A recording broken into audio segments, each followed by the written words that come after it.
going on, YouTube? I'm gonna do a video about this new UTV I just bought. It's made by Hisun. Hisun? I don't know how to say that, but I'm assuming Hisun. Obviously not the most expensive brand. I am not rich, so I had to go with what I could afford. I had two 250 four-wheelers that were only two-wheel drive, an Arctic Cat and a Yamaha Bear Tracker, and both of them were really good, but the problem was they were falling apart. They were from, one was I think a 2000 and the other one was a 2001. Anyway, just got sick of putting all the money into them and rebuilding them and making them run for a couple weeks and then break down again, so decided to go with something new. Now out where I live, there's, as you can tell, nothing but forest out here.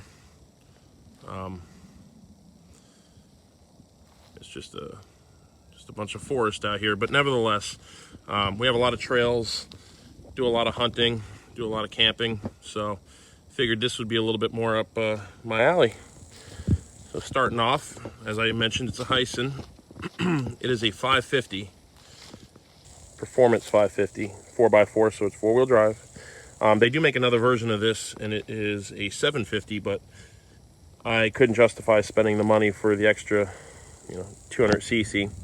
And it really didn't give you too many other benefits other than like maybe 3 miles an hour more, a little bit more towing, but it's not like I'm putting, thousands of pounds in the back, so I didn't see a reason to do that. So for the price, stuck with the 550. Camo, obviously.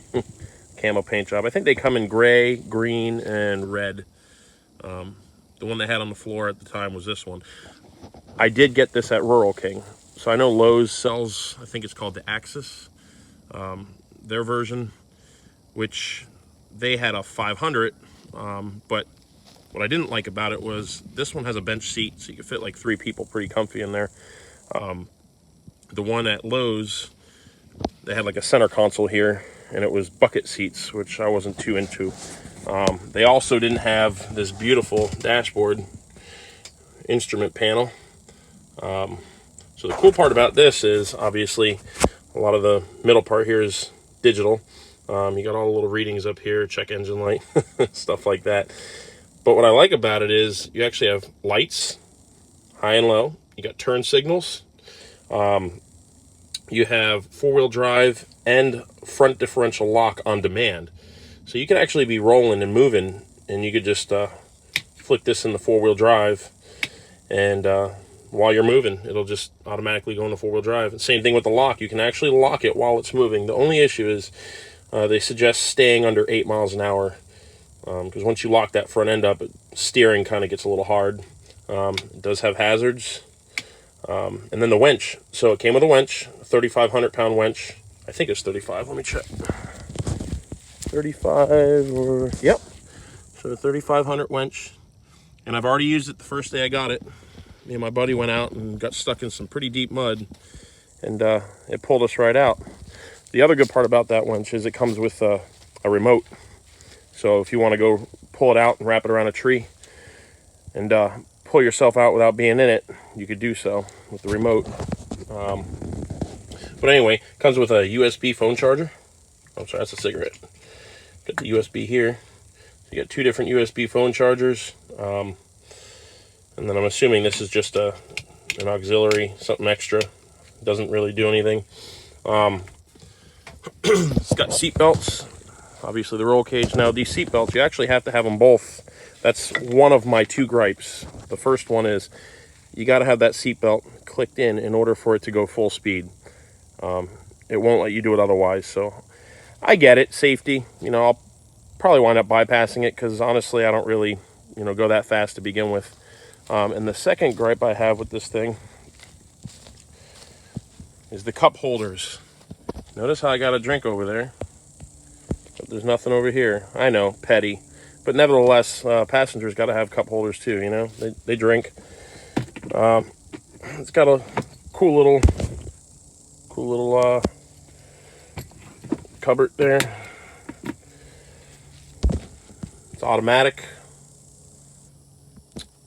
And it's got the selector here. So you got low. So you can go into four-wheel drive and then click it in the low, and you'll have four-wheel drive low, and then hit the front diff lock, and you'll really pull yourself out of whatever you're in. Then you got high. Obviously, that's just cruising. Neutral and reverse. It's pretty basic stuff. This bed is pretty cool. If you check out the bed, it's got a tailgate. The tailgate goes down like a normal truck bed.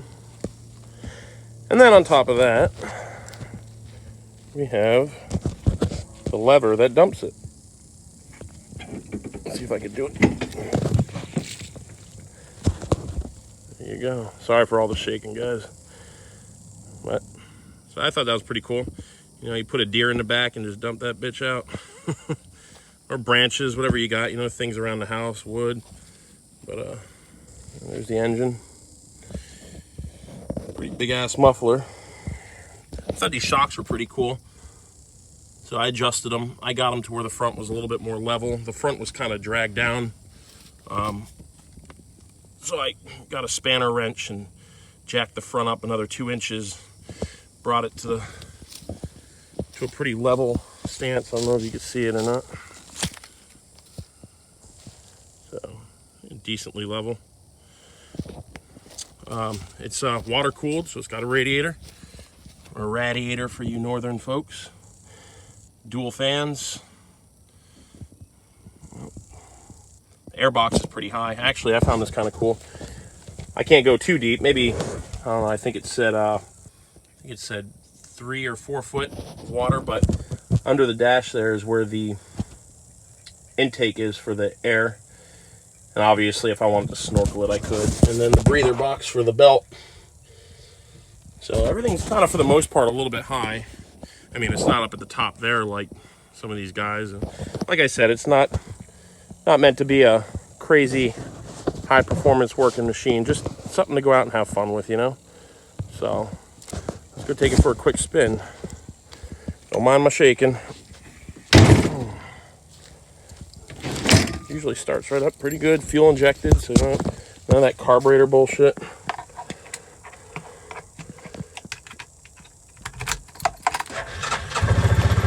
Cranks it up.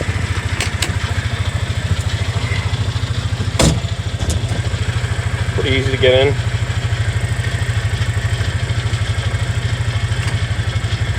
No.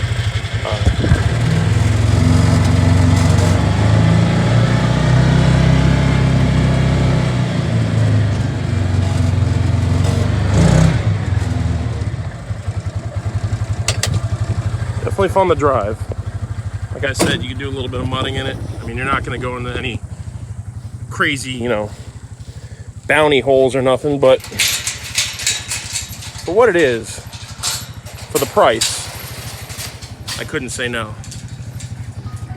I think that's something a lot of people get stuck on. They got to have the best of everything, and I can't afford the best of everything.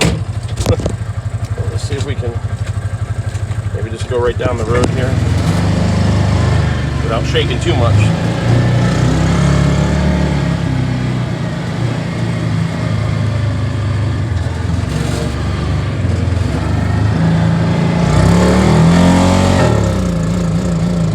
See? So I don't have my belt on. Notice how it just did that? The governor kicked in and didn't allow it to go any further. So put the belt on. There we go. All right.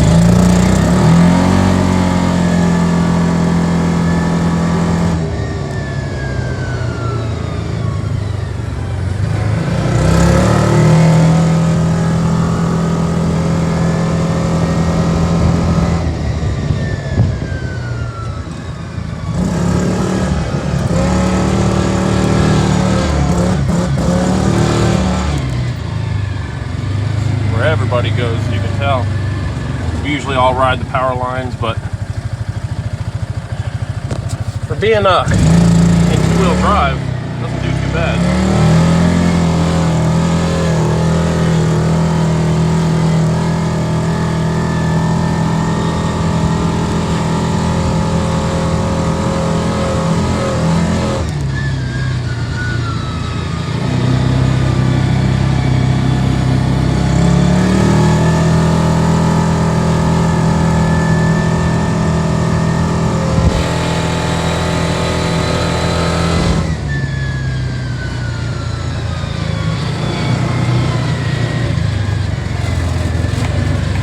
too bad. I can't complain.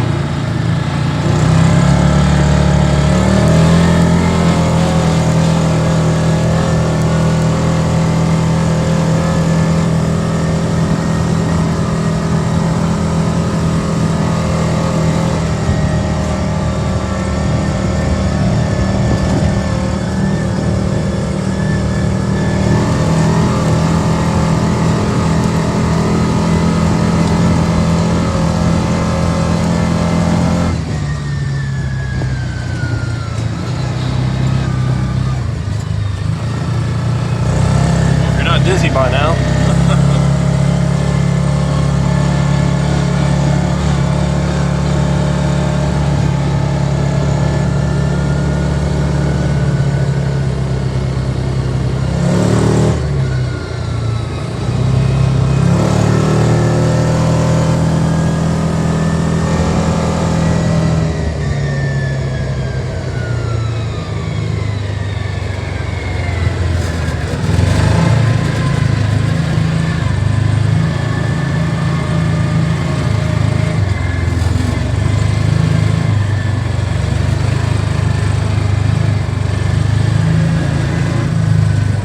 Anyway, sorry if I made you all dizzy there. It's not bad for what it is, you know. I think I'm gonna pretty much keep it the way it is, keep it stock, and you know, maybe some bigger tires and stuff like that once those wear out. But for just having around the the area and doing some four-wheeling and mudding and a little bit of hunting, I think it does the trick. So I've had it for about 2 months now, and I gotta say I have yet to have one problem with it, knock on wood, but hopefully it stays that way. So anybody who's interested in getting one, I definitely suggest getting one of these, especially for the price. Under $8,000. I don't know, some that may sound a lot, to others that's like chump change, but nevertheless, it's for me it was just the right price and not bad for what it is. So if you guys have any questions, go ahead and leave them in the comments, but hope you enjoyed.